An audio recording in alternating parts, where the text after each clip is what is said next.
की जय।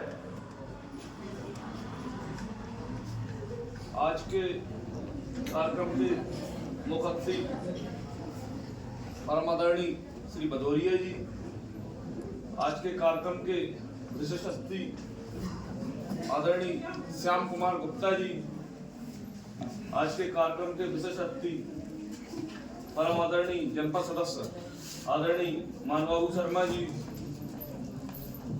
आज के कार्यक्रम के विशिष्ट अतिथि आदरणीय गुप्ता जी, हमारे महाविद्यालय के प्राचार्य चले गए किसी काम से नीचे, आदरणीय दोहरे जी और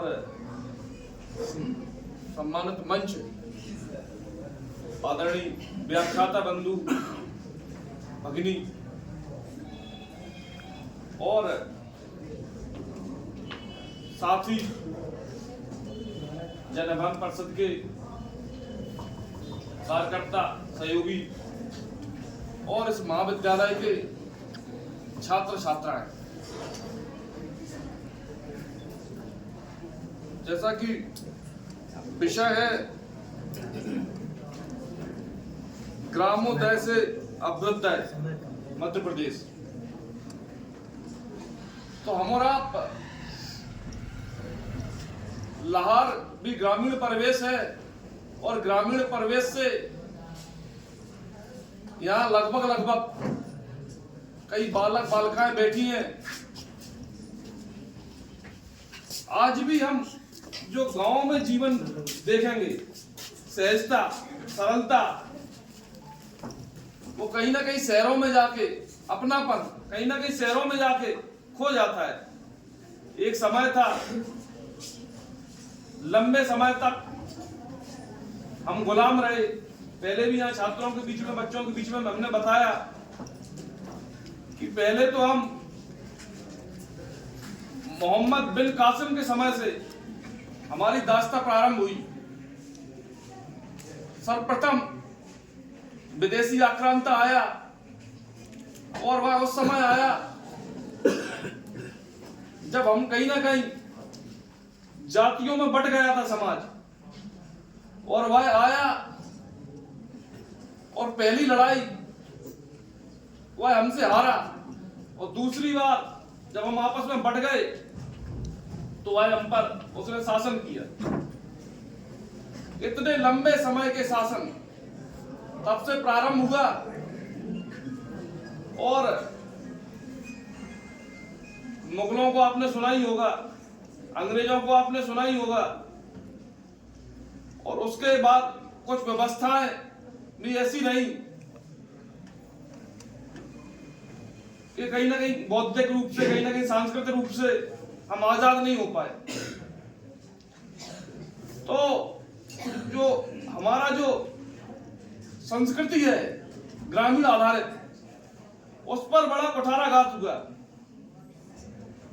हमारी जो पूर्व में जो वक्ता कह रहे थे कि हमारी जो व्यवस्थाएं थी वह इस आधार पर थी कि हमारे गांव में ही एक बढ़ई थे, एक लोहार थे,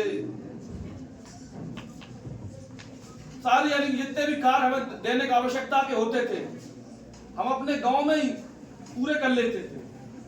विदेश तो हम जो अपना एक्स्ट्रा बनाते थे उसको भेजते थे।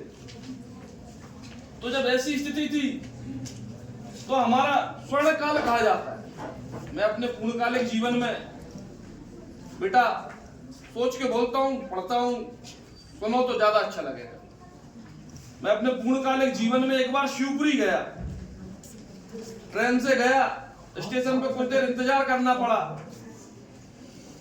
तो वहां बैठा तो एक लोहार समाज के व्यक्ति मिले। उन्होंने बताया यहाँ पास में ही मेरा गांव है, लहरौली कुछ ऐसा गांव बताया, तो वहां के रहने वाले। हमने कहा आप क्या करते हैं? वो लोग फैक्ट्री में उस समय बताया 9-10 हजार रुपए की नौकरी करते हैं।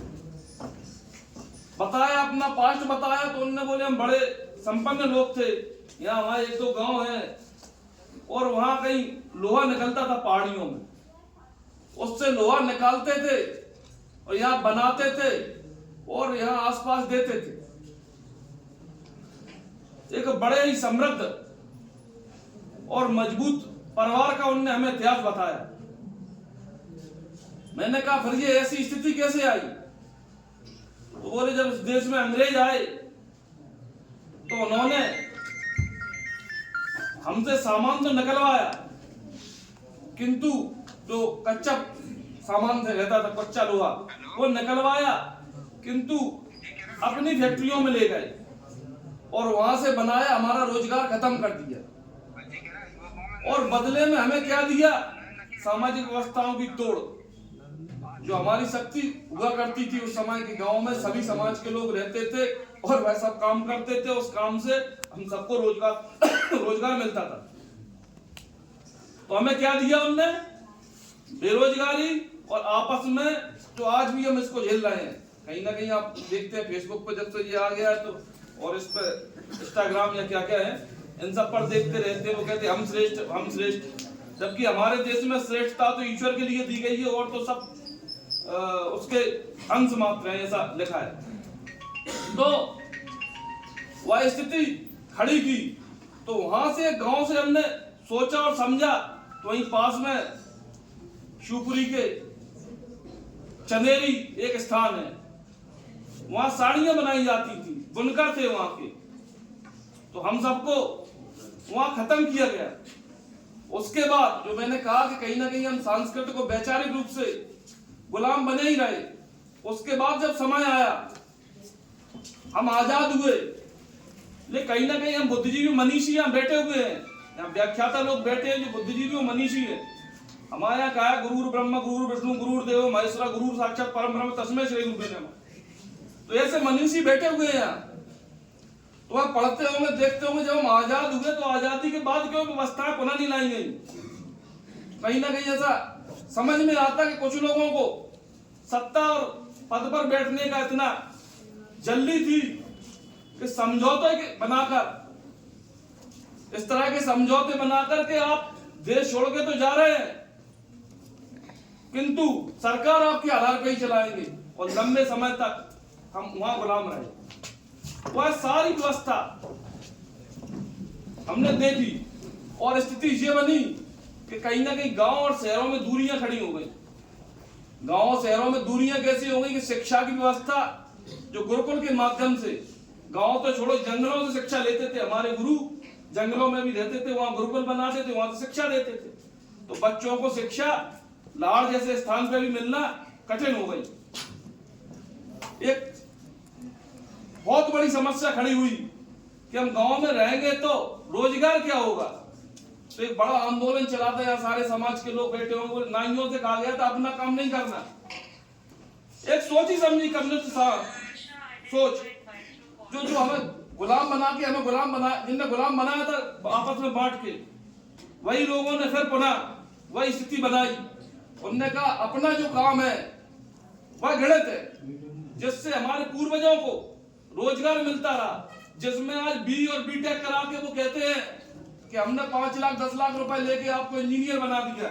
हमारे यहाँ घरों में अच्छे से अच्छे थे, जो भी आज विदेशों में खोज करके दे रहे हैं, वह भारत भूमि पर हमारे पूर्वज पहले ही कर चुके हैं और उसी गुरुकुल पद्धति से। तो उस काम को घृणित बनाया, और जब घृणित बनाया तो रोजगार के लिए, भोजन की तलाश में हमें शहरों की ओर जाना पड़ा। उस समय तो हमारी मजबूरियां हुआ करती थी।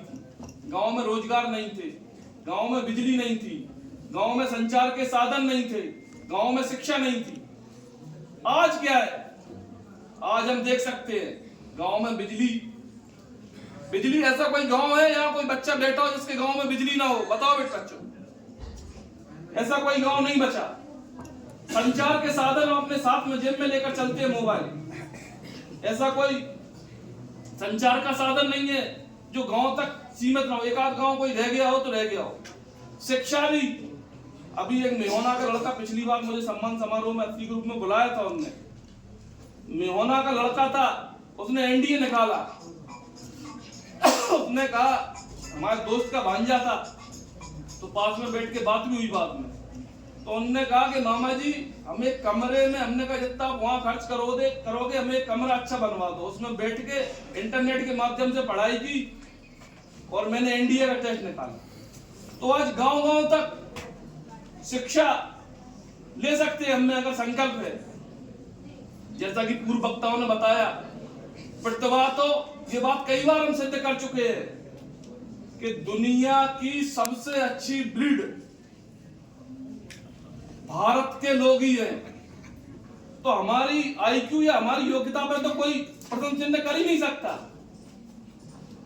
किंतु जो शहरीकरण की होड़ हुई उस समय तो मजबूरी थी, आज उसकी जो क्या कहते हैं विसंगति परिवारों में फैल गई है।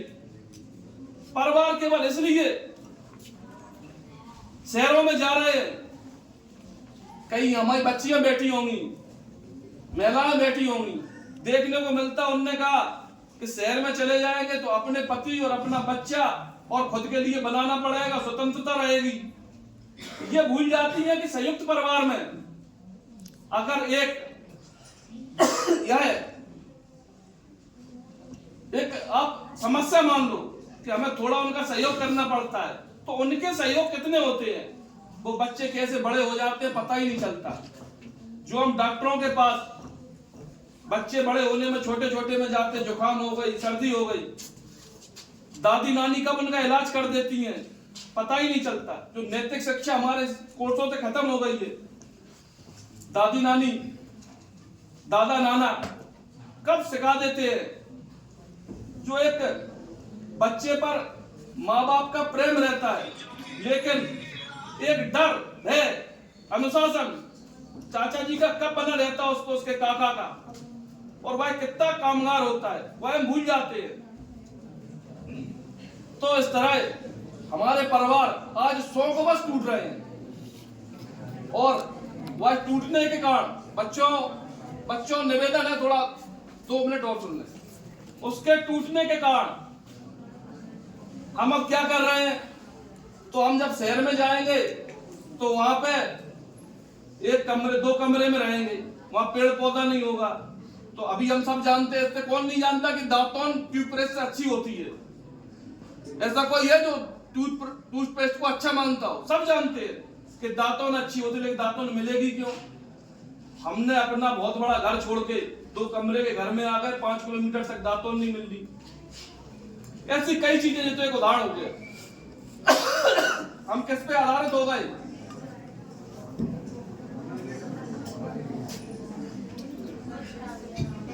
हम उन विदेशी कंपनियों पे आधारित हो गए। जीवन उस ओर जा रहा है। हम भी मन में सोच रहे हैं कि कहीं गांव की अच्छी हवा में मिल जाती। अब तो वो हवा के लिए भी वो आने लगी मशीन, उसको लगाएंगे। अब हम भी सोचते हैं शुद्ध पानी मिल जाता, आरओ का बॉटल ले रहा है, फिर पता चल रहा है उससे भी बीमारी। जैसा कि हमारे पूर्व वक्ताओं ने बताया, आदरणीय प्रिंसिपल जी बोले कि हम जो वहां से खरीद रहे हैं, घी ले रहे हैं, तो वो कौन सा ले रहे हैं? जहर ले रहे हैं। और खुद का घी जो हमेशा से हेल्दी है, तो उन्होंने कह दिया बोले घी खाना ही नुकसानदायक है। अब क्या खाएंगे आप? उनका बना हुआ रिफाइंड। और वहां मजबूरी भी हो गई, हम ले भी नहीं सकते। हमारी पहनावा गांव में आज भी पहनावा वो ट्रेडमार्क वाला, वो फैशन वाला नहीं है। मेरा छोटा भाई हमसे हमारे साथ पला बड़ा, लेकिन उसको बाहर पढ़ाया, और वो शर्ट पहनता, उसमें बेल छपा रहता। बोले वो शर्ट कितने की है? बोले 4000 रुपए की। अब क्या उस 4000 रुपए की शर्ट में है? और हमें कुर्ता पजामा 500 रुपए में, 1000 में कंप्लीट हो जाता है। तो उस 4000 के लिए हमें कहीं ना कहीं अपने सिद्धांतों से भी समझौता करना पड़ता है। मन नहीं कहता कि हम गलत करें, हम भ्रष्टाचार को पालें, लेकिन वो भी करना पड़ रहा है।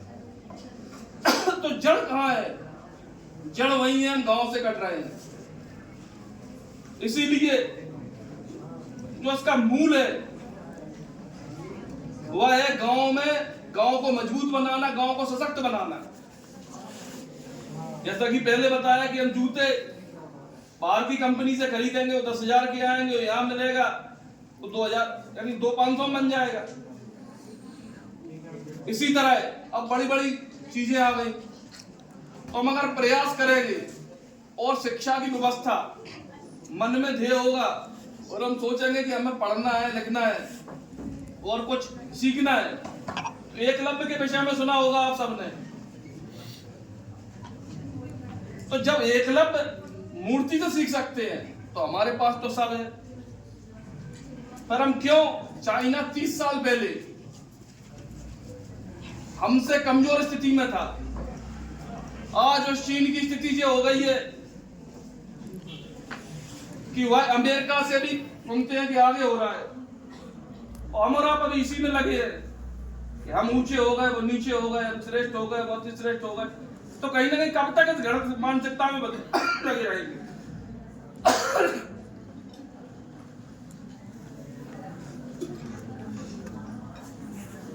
मैं इस मंच के माध्यम से आप सबको यह बताना चाहता हूं